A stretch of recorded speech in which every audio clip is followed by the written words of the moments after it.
Hello guys and welcome to another episode of Tabi ni Tot where ah ka 1, 2, 3 go. Hello everyone and welcome to another episode of Tabi ni Tot where you will gain insights into the life of a mother, a lawyer, and labo na kuno akong mic kana kana na on again. Hello, everyone, and welcome to another episode of Tabi ni Tot, where you will gain insights into the life of a mother, a lawyer, and a dream chaser in one. And that is me. For this episode, I will be tabiing about my motherhood journey, which of course started when I got pregnant with my son, Timmy, who is now 4 years old. So, guess when was that? When I was pregnant. When I got pregnant. During the pandemic. When we were supposed to be in social distancing mode. But this mananay right here got pregnant instead. Anyway, so yeah, muna siyang naitabo. Laugh-laugh na lang niya sa akong friends whenever I say that or whenever madumduman na mo na siya nga irony. So if you're wondering what I have right here, this is my Codigo. It's my journal, my content creation journal. So naadiri ang mga notes including sa kung sa akong ipangingon para dili ko ma-lost in translation. Tarot. So, kana siya pandemic. So, Honor is a pandemic baby. And then, I was also in my 3rd year in law school at that time. The first person who found out that I was pregnant was one of my best buddies. Shout out to Beb Doc Ariel. Siya ang una nakibalo. So, let's backtrack a little bit. Atong time nga, ga-speculate na ko about my pregnancy. Supposedly, pregnancy test na, magpahit ako pregnancy kit. Pero, kay pandemic man siya, diba? Timing yun kaayo nga, gipatawag mi para mag-quarantine. Apil ming duha ni Ariel. Mag-quarantine mi because naisa ka member sa among church, which is the Living Praise of Zion, a local church, a community church here in Valencia. Member siya sa PC Gami. So, patawag mi mag-quarantine daw mi. Kina isa ka churchmate namo nga nag-positive, so nag-contact tracing, apil ming duha. So, imbis mag-pregnancy test na ko wala kay murag, kailangan namin ma-quarantine. We requested the local government nga, dito na lang mitanan sa church ibutang, kay dagan mi ato, around 20, I think. So, dito mitanan sa mong church, nag-quarantine. And then, si Ariel di atong nga time pod, ginaobserbahan na ko niya. Kay murag ingon na gito siya nga pregnant kasi siguro siya kay sige daw kog tulog. Sige kog tulog sa church while ga quarantine me. Before the ana no, nag-create na ko og GC with Ariel and 2 other friends kay para support system no. Bebs tawag na siya sa among tawaganay na mo sa among group. Bebs, I think I'm pregnant. So, mo ko GC, tulo sila kabuo ko pa so upat mi tanan. And then, mo to siya. Naputol, di ba, ang wala ako naka-pregnancy test, kinag-quarantine me. After the quarantine, shout out to Beb Mel. Siya ang nagpalit sa pregnancy kit. Yan yung gidala rin sa balay. Kay, di pa ko pwede mo gawas ato nga time. Gusto na dyan ko mag-test. So, siya nagdala diri sa balay. Thank you, Beb. And then, I took the test. Pregnant. Emote. Okay, oh my gosh. Mixed emotion ko ato nga time because I was happy, I was scared, I was nervous. And then, nagtawag ko sa among group, naghimom ko group chat. Si Ariel lang ang nakatubag atong time. Kaya siya, dili available ang 2 other people. Ano na ako ginaingon ilang name? Pwede mo ako ingon ilang name. Si Beb Mel and Beb Leo. Thank you guys for staying and for tolerating, for being there for me. So, si Ariel ang nakatubag. I'm pregnant. Anak, gito akong dramatize. So, naghilak ko. I think nakahilak po siya slight. Si RR. But, no judgment, no, nothing yun. Just being the supportive friend that he has always been. So siya ako na nakabalo. And then after that, syempre akong parents.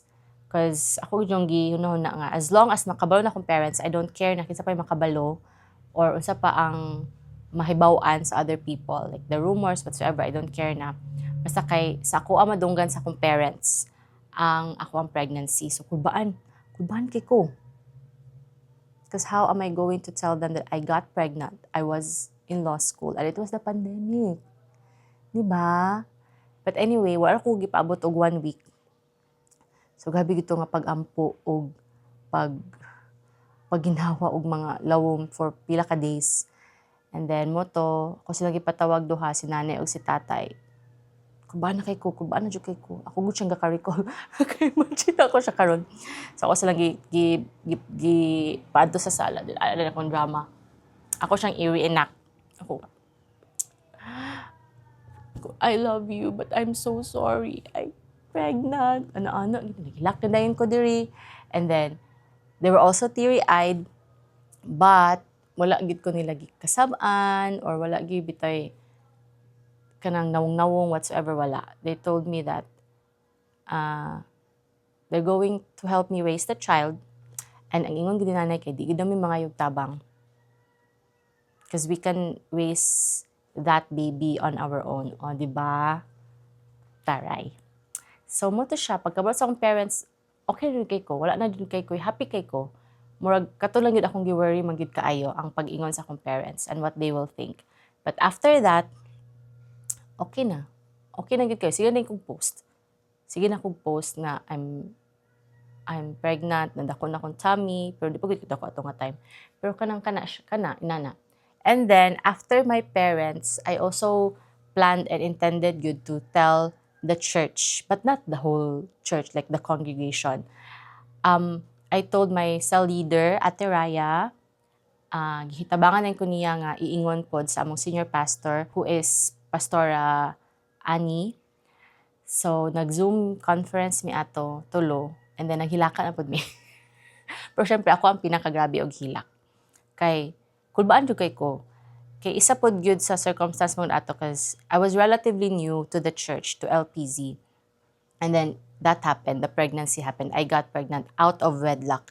So, ang isa gyud sa akong mga gihunahon na or gi-worry is, what will people think of the church? Ana ba? Unsa na ang impact sa akong action sa identity or sa image sa church? Mura siya akong concern.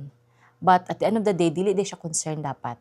Mo gina siya ang ako na-realize, because the church, unsa pa na siya nga church, is not for the perfect people. It's for those who need Christ. It's for those who need forgiveness. It's for those who are struggling.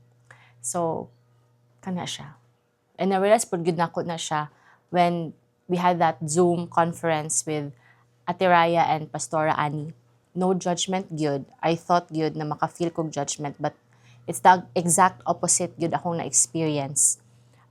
They prayed for me, and immediately they instilled in me the forgiveness. Not just forgiveness from God, but forgiveness na akong ihatag dapat sa akong self because of what happened, because of what I did. Sumuto siya ang reason po, gabi akong hilaka atong meeting namo. I'm grateful kay Kogyod that I have a strong support system. My family, my friends, the church.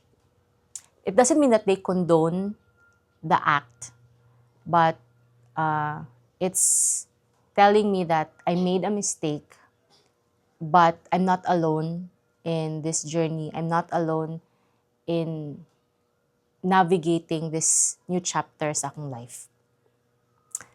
So, diba, I'm very blessed. So blessed yun. Sa kanang aspect and many other aspects sa akong life. Syempre, no, dili mawala ang mga chismis about who's the father. Kana yun. Father reveal ta, guys. Abangan sa next episode or sa another episode. Not necessarily the next episode. Chismis.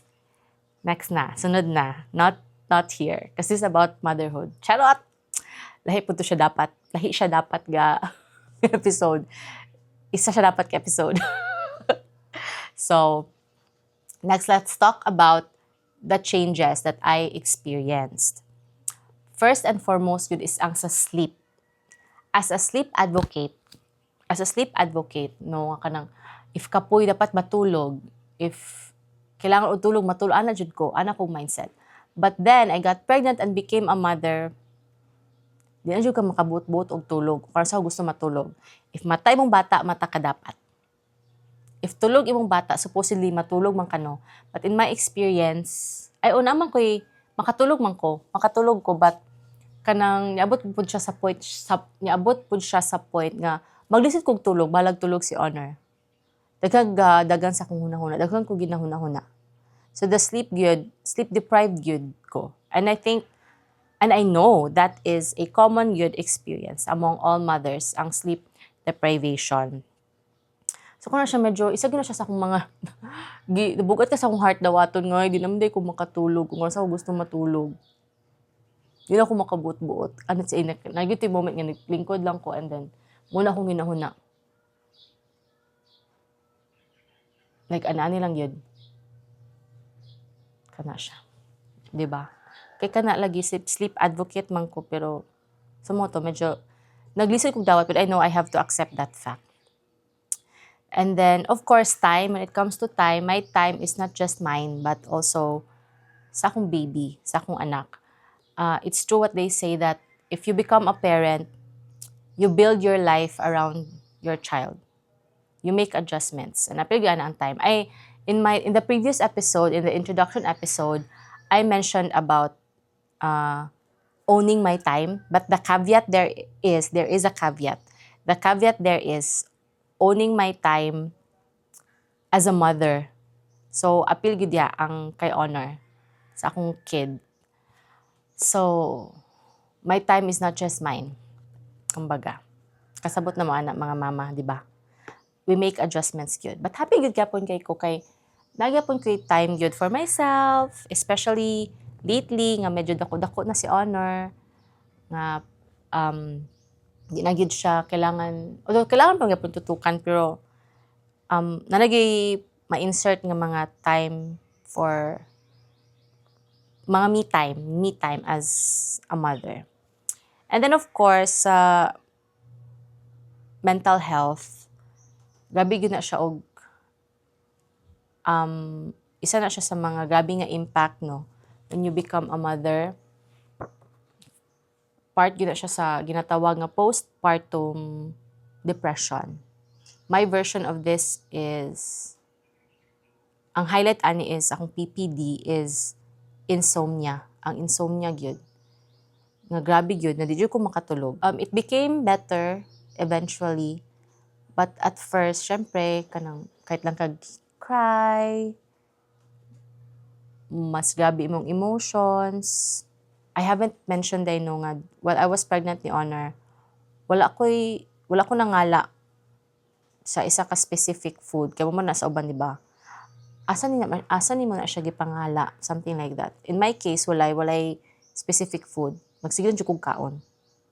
Sigilon jud kog kaon ato.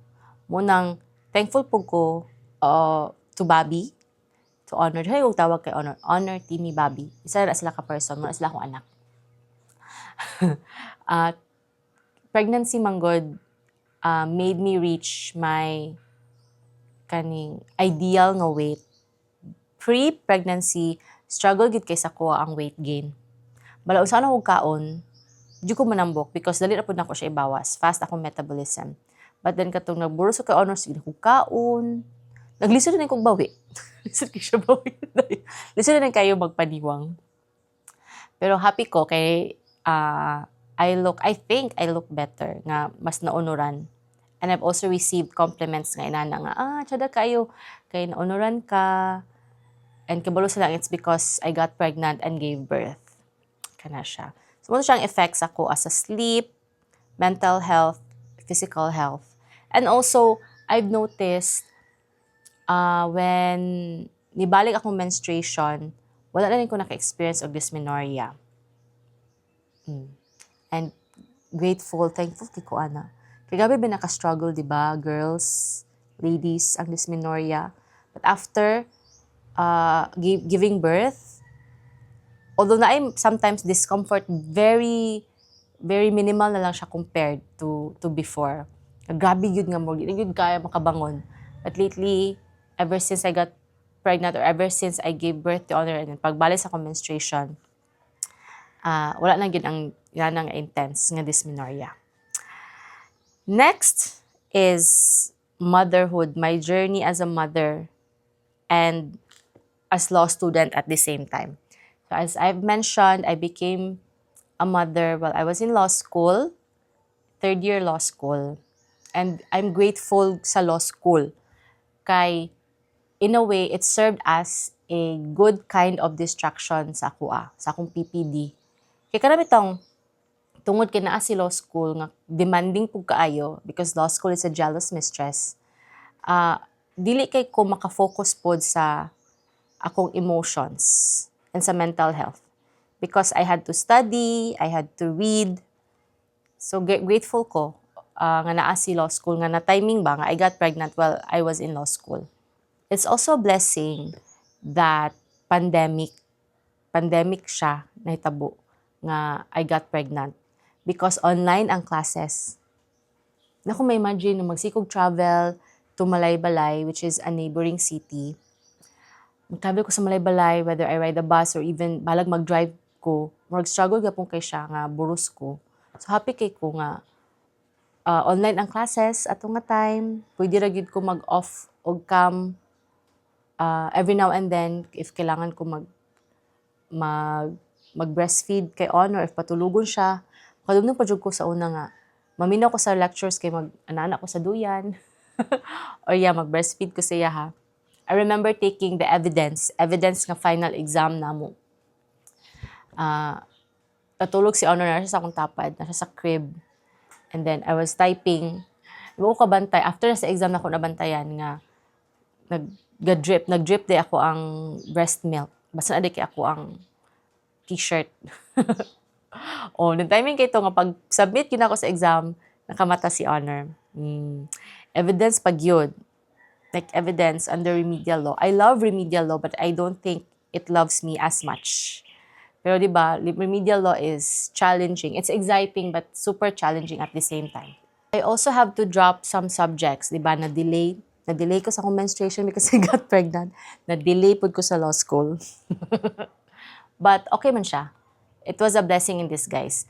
I had to drop some subjects because I've mentioned I experienced insomnia. Grabe yun, hindi ko katulog. And if nagpadayon pa ko ato nga, nag-full load ko, I don't think desirable or okay ang result. So I dropped a few subjects, atong mga medyo heavy good nga subjects. And then, kuha lang ako sila. So para gamay na nila akong load during my last year. So in conclusion, di ba, mag-conclude na ko, motherhood is one of my life's most beautiful blessings gyud. If not the most beautiful blessing. Dili na ako because of it, na-experience na ako ang changes sa akong life nga dapat din ako dahil ma-experience to be a better person as someone who has always wanted to be a mother. Pero medyo ko ka-remind nga, despite the struggles and challenges of motherhood, I should embrace it as it is because it is beautiful no matter what. To all mothers out there, may you be a newbie mom or not, I hope that you have a strong support system. And if wala pa na siya, I hope you find it. As I've mentioned in my introduction video, this is a safe space. You could also reach out if you want. I hope that this episode somehow brings hope to you that things will get better, because it will. And what you have right now is a beautiful, beautiful gift from God. See you next episode.